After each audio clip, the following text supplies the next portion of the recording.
once you drive one of these, it's going to be incredibly difficult to dream about any other truck. It's absolutely unreal.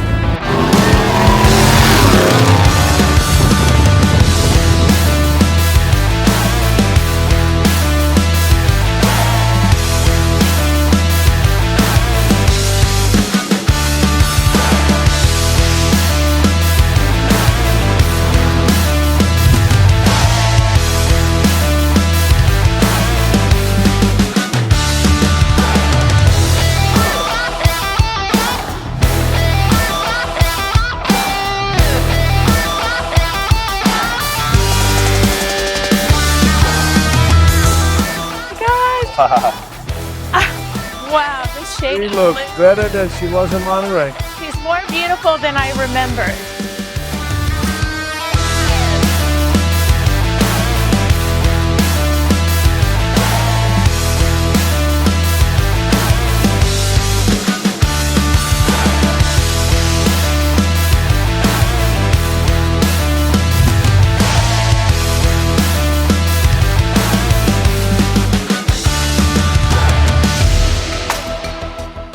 I've driven a lot of vintage trucks, vintage Broncos, modern trucks, and this is the one to have, flat out.